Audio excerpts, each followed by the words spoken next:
Bienvenidos, esto es Informe Extra. Esta semana el presidente del gobierno de España, Pedro Sánchez, ha sido bastante cuestionado por sus declaraciones en Mauritania. En dicho país ofreció 250.000 puestos de trabajo para inmigrantes. Esto genera el efecto llamada en un contexto en el que España padece de una crisis migratoria. Escuchemos sus declaraciones. Para nosotros el fenómeno de la migración es una cuestión de principios morales, de solidaridad y de dignidad. Y también es un asunto de pura racionalidad, porque la contribución de los trabajadores y de las trabajadoras migrantes a nuestra economía es fundamental, como lo es también el sostenimiento de la seguridad social o de nuestro sistema público de pensiones. Para España, por tanto, la migración es riqueza, es desarrollo y es prosperidad. Y pese al discurso que desgraciadamente también está empezando a tener mayor presencia en Europa, la migración no es un problema, es una necesidad que implica ciertos problemas. Y por ello debemos impulsar fórmulas que nos permitan gestionar de una manera humana, segura, ordenada, el fenómeno de la migración en beneficio de nuestras respectivas sociedades. Combatir en consecuencia las mafias que trafican con seres humanos, que juegan con la vida de seres humanos, porque las primeras víctimas de la migración irregular son los propios inmigrantes. Y ello creo que exige la adopción de un enfoque integral que tenga en cuenta todos los factores que influyen en la migración y que refuerce la cooperación entre los países involucrados. Y ese es el espíritu de los acuerdos que vamos a firmar hoy. Esta semana Pedro Sánchez tuvo una gira por 3 países de África noroccidental: Mauritania, Gambia y Senegal. Estas declaraciones que acabamos de ver las dio en Mauritania y han sido bastante polémicas porque en este discurso anunció que iba a dar 250.000 puestos de trabajo para inmigrantes africanos, algo que se da en un contexto bastante complejo para España y complicado debido a que en el país se está viviendo una crisis migratoria.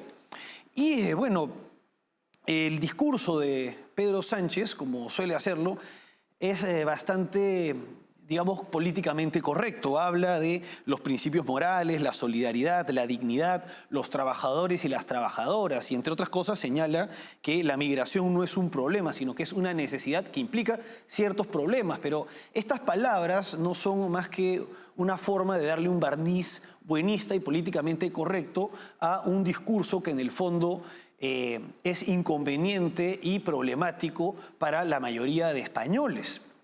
De acuerdo con, veamos algunas cifras, la migración ilegal ha aumentado un 96% en toda España.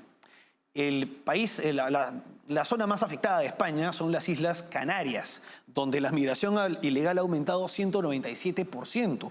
Por otra parte, en el 2023, de acuerdo con el Ministerio del Interior, ingresaron a España unos 58.852 migrantes ilegales. Actualmente, la cifra de migrantes ilegales en España sería de alrededor de 500.000, al margen de los que ya están regularizados. Por otra parte, la mayoría de migrantes ilegales proviene del África subsahariana y el norte de África.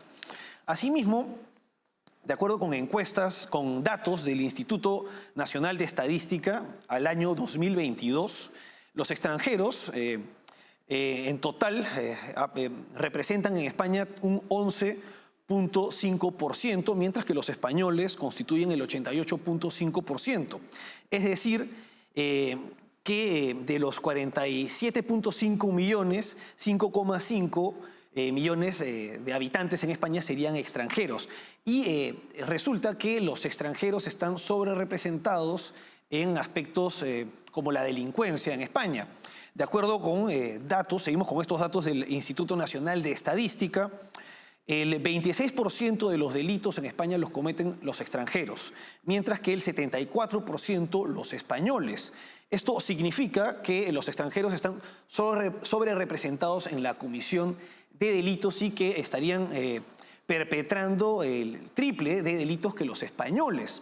Estos son datos que representan una problemática en España que está generando, digamos, que está siendo utilizada como bandera por partidos de la oposición, y ante lo cual el gobierno de Pedro Sánchez y el propio Pedro Sánchez parece ser indiferente con el anuncio que ha dado en Mauritania. Ahora bien, la izquierda española en general tiene una postura bastante políticamente correcta y buenista con relación a la migración ilegal.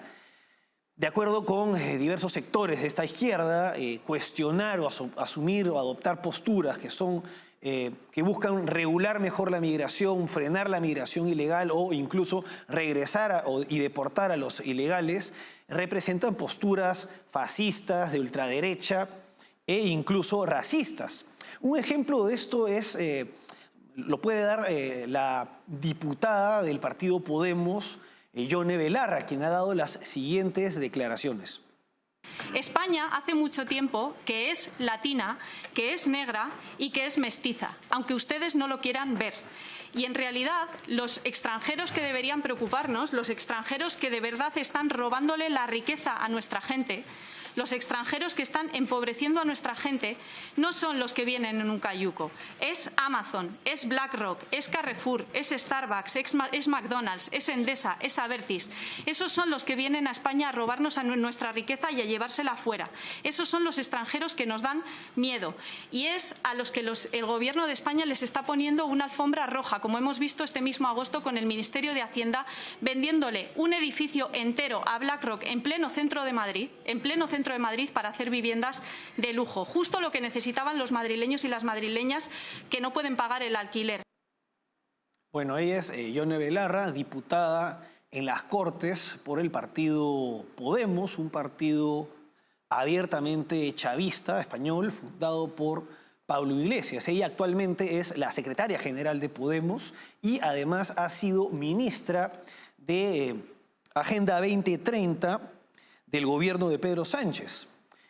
Sin embargo, Pedro Sánchez rompió, digamos, con Podemos y los cambió por otro partido de la misma inclinación, que es Sumar. Por eso las críticas de Yone Belarra al gobierno de Sánchez. Sin embargo, estos sectores, tanto Podemos como Sumar e incluso el PSOE, respaldan políticas que son bastante relajadas con respecto a los migrantes. No son firmes con la migración ilegal. Y para personajes y políticos como Yone Belarra, más miedo que la migración ilegal y sus problemas y consecuencias generan empresas internacionales como Starbucks, como Amazon y seguramente como McDonald's. Ahora, Pedro Sánchez, poco después de este anuncio de entregar 250.000 puestos de trabajo a migrantes en Mauritania, moderó su postura ante las críticas. En Dakar, ya cuando estaba en Senegal, dio declaraciones en el marco del cierre de la presentación de la Alianza África Avanza. Y señaló en el Instituto Cervantes de la capital de Senegal lo siguiente, y cito: una vez que los migrantes adquieran esa experiencia y conocimiento, regresan para sumar su bagaje profesional al propio desarrollo de su país de origen. Es imprescindible también el retorno de quienes han llegado a España irregularmente, principalmente porque este retorno traslada un mensaje desincentivador, nítido y claro y contundente a las mafias y a quienes ponen en sus manos. Es decir, que modificó su postura, ya no volvió a repetir lo de los 250.000 puestos de trabajo en este contexto de crisis migratoria que padece su país. Sin embargo, este viraje, tan solo 24 horas después, evidencia que carece de una postura y principios firmes acerca de determinados asuntos que son trascendentales en su país. Y esto ha sido comentado por el portavoz del Partido Popular en el Congreso de los Diputados, Miguel Tellado. Escuchemos sus declaraciones. El Partido Socialista y Pedro Sánchez nos demuestra que el sanchismo acierta cuando rectifica. Sánchez termina su gira africana como debería haberla empezado. Sánchez ha rectificado y lo ha hecho después de que un montón de cargos socialistas y de ministros en el día de ayer nos dedicasen un montón de insultos por decir algo similar a lo que el presidente del gobierno Sánchez ha dicho ayer. Sánchez acierta cuando rectifica. Solo 24 horas después de escuchar a la Moncloa y a sus opinadores de referencia criticar al Partido Popular por recordar que países como Alemania hablaban de deportaciones e inmigrantes irregulares, mientras Sánchez hacía un efecto llamada desde ese país de África, anoche el presidente del Gobierno evolucionaba su postura y hablaba de la necesidad de expulsar a aquellas personas que entran de forma irregular en nuestro país. Más allá de constatar que el Gobierno no tiene un plan, más allá de constatar que el Gobierno no tiene política migratoria, más allá de constatar que el Gobierno improvisa habitualmente, lo que tenemos que decir es que esperamos una disculpa por parte de todos los que ayer aplaudían el efecto llamada de Pedro Sánchez y criticaban al Partido Popular por pedir una política migratoria responsable. No es razonable que en nuestro país el presidente del Gobierno se dedique a hacer un efecto llamada a las mafias que trafican con personas y ponen su vida en peligro en el Atlántico. Es irresponsable. Bueno, efectivamente, como señala el portavoz del Partido Popular en el Congreso de los Diputados, Sánchez ha acertado con su rectificación. Y es que es bastante irresponsable que anuncie el empleo para 250.000 migrantes cuando su país atraviesa una crisis migratoria. Genera el efecto llamada y además en un momento en el que España está teniendo un incremento del desempleo. ¿Cómo es posible que él anuncie 250.000 empleos para extranjeros? Y si bien ha moderado su discurso a los pocos días, se ha rectificado, como señala Miguel Tellado, él continúa insistiendo en el aspecto de la denominada migración circular. Sin embargo, esta migración, el aspecto circular no se daría, en vista de que la mayor parte de migrantes que pasen por España muy probablemente se quedarían en este país por ser un país mucho más desarrollado. Y al final de cuentas se puede concluir que Pedro Sánchez lo que está haciendo con sus dichos y con sus actos es generar este efecto llamada en un contexto de crisis migratoria que heredará el próximo gobierno que llegue al poder. Vamos ahora a una pausa y regresamos con Estados Unidos y la campaña presidencial de Kamala Harris.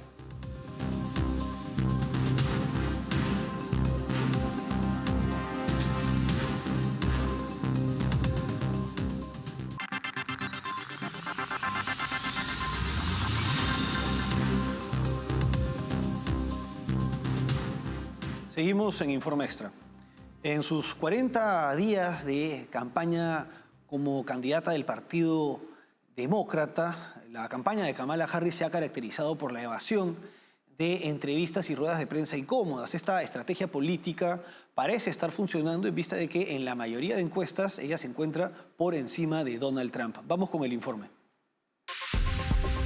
Tras más de 39 días sin conceder entrevistas o preguntas duras, Kamala Harris, vicepresidenta y candidata a la presidencia, aceptó una entrevista. Sin embargo, hay un detalle que generó burlas del equipo de campaña de Donald Trump. Kamala Harris no aceptó ir sola a la entrevista, sino que estará con Tim Walz, su candidato a la vicepresidencia.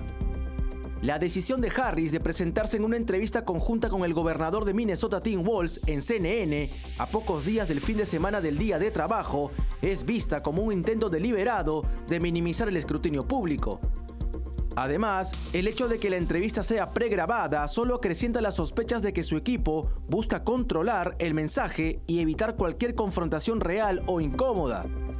Esta estrategia, percibida como una evasiva, genera serias dudas sobre su capacidad para enfrentar los desafíos inherentes al cargo presidencial, especialmente preguntas sobre cambios de posición en su campaña, la radicalización de su partido y la fuerte presión para forzar a Biden a renunciar y que ella tomara su lugar como candidata demócrata. Las críticas de Trump y su equipo no son simplemente ataques políticos, sino una llamada de atención sobre la importancia de la rendición de cuentas y la transparencia en los líderes que aspiran a dirigir el país. En un momento en que Harris debería estar demostrando su liderazgo y capacidad para enfrentar a la prensa y al público, su aparente miedo a un enfrentamiento en solitario y la necesidad de apoyarse en Walz sugieren una falta de confianza que es alarmante para una candidata a la presidencia. La falta de entrevistas significativas y la tendencia a evitar el escrutinio solo exacerban las preocupaciones sobre la dirección del Partido Demócrata y su liderazgo en tiempos de crisis.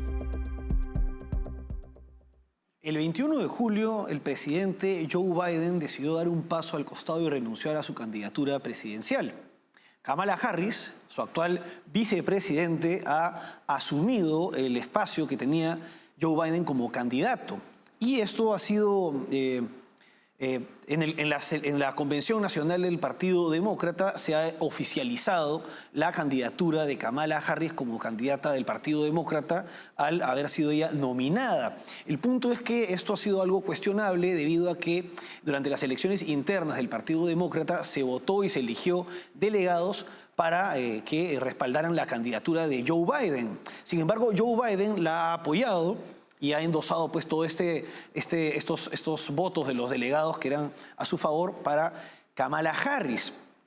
Y a la fecha, habiendo pues pasado desde el inicio de su campaña, pasando por su nominación y hasta el día de hoy, Kamala Harris no está dando entrevistas ni ruedas de prensa que puedan ser incómodas. Y esto puede estar teniendo, bueno, definitivamente está teniendo buenos resultados en cuanto a las encuestas, debido a que ella se mantiene por encima de Donald Trump en la mayoría de estas. Veamos el siguiente cuadro elaborado por Euronews. Como se puede apreciar, acá hay 12 encuestas y en 10 de estas Kamala Harris se impone a Donald Trump. Solamente empatan en la encuesta de RMG Research y con un 49%. En la de Echelon gana Trump por 49% a 48%. Sin embargo, como se puede apreciar, en la mayoría de encuestas se impone Kamala Harris. Y una de las en las que peor le va a Donald Trump es en la de Dickinson University, en la que se impone Kamala por 7 puntos, 50% ante el 43% de Donald Trump. Otra en la que le va mal a Donald Trump es la de Ipsos, en la que hay una ventaja de 6 puntos. Bueno, Kamala Harris recientemente ha aceptado una entrevista para este jueves. Esta entrevista será ante CNN, sin embargo, se trata de una entrevista pregrabada en la que estará acompañada de su compañero de fórmula, Tim Walz, quien es el candidato del Partido Demócrata a la vicepresidencia, y ante un medio de comunicación que es adverso a la campaña presidencial de Donald Trump, por lo que esta entrevista es dudoso que vaya a ser muy incómoda para Kamala Harris. Ahora, ¿a qué se debe que esté evadiendo entrevistas que puedan ser incómodas? Es algo que suelen hacer los políticos. Sin embargo, en el caso de Kamala Harris, ella podría exponerse a cuestionamientos por diversos aspectos que puedan ser bastante incómodos para poder responder. En primer lugar están los cambios de postura que ha tenido a lo largo de su carrera política o carrera desde que se convirtió en una figura pública.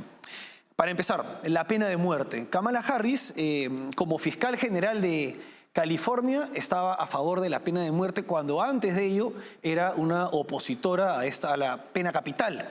Por otra parte, cuando era senadora, estuvo a favor de la eliminación de la fianza en efectivo. Sin embargo, cuando era fiscal en California, ella señalaba que esta era una forma de hacer más baratos los delitos, de cometer de manera más barata los delitos.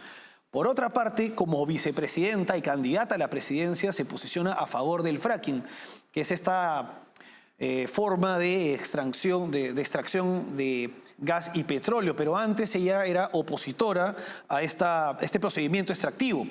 Y por último, ha trascendido, de acuerdo con un medio de comunicación llamado Axios, que ahora Kamala Harris se posiciona a favor de una de las banderas de la campaña de Donald Trump, que es hacer un muro en la frontera. Por otra parte, Kamala Harris está planteando bastantes medidas en materia económica y tributaria que podrían ser inconvenientes para el país y que son marcadamente populistas y y cuestionables. Para empezar, ella plantea la prohibición federal de la especulación en los precios de los alimentos. Es decir, que cuando el gobierno considere que hay especulación, desde Washington se intervenga en los precios. Además, habla de la reducción de precios mediante la lucha contra las grandes corporaciones y los empresarios corporativos. Nuevamente, intervencionismo en materia económica. Ir en contra de las leyes de la oferta y la demanda para que el gobierno, o sea, Washington, los burócratas, regulen y fijen los precios cuando no le parezcan a su gobierno, hipotético, si es que gana, que es muy probable. Por otra parte, ella ha anunciado un subsidio de $6.000 a quienes tengan un hijo, y un subsidio de $25.000 para quienes adquieran por primera vez una casa. Otra de sus medidas es el aumento del impuesto corporativo, que en su momento fue reducido por Donald Trump, del 21 al 28%. Entonces tenemos que hay propuestas marcadamente intervencionistas, entregar subsidios, regular la economía, que son probadamente fracasadas en diversas partes del mundo en las que se han aplicado. Y esto podría afectar gravemente la economía de Estados Unidos y todo apunta a que Kamala Harris no está dispuesta a defender estas medidas ante un periodista que sea adverso a su campaña presidencial. Por otra parte, están las responsabilidades de Kamala Harris, su responsabilidad política ante los pasivos de este gobierno por ella tener el cargo de vicepresidenta, ser parte de este gobierno. Un gobierno que no ha podido resolver el tema de la crisis migratoria al sur de la frontera y que además es responsable del aumento de precios, que ha tenido una inflación récord en el año 2022 que no se veía en 40 años. Ahora,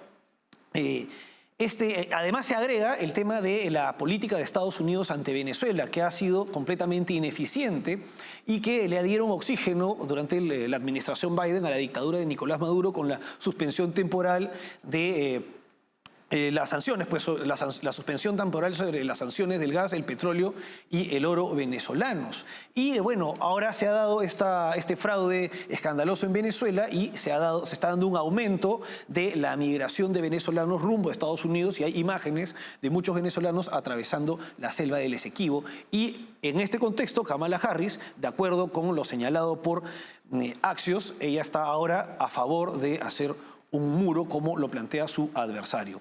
Vamos ahora a una pausa y regresamos con México.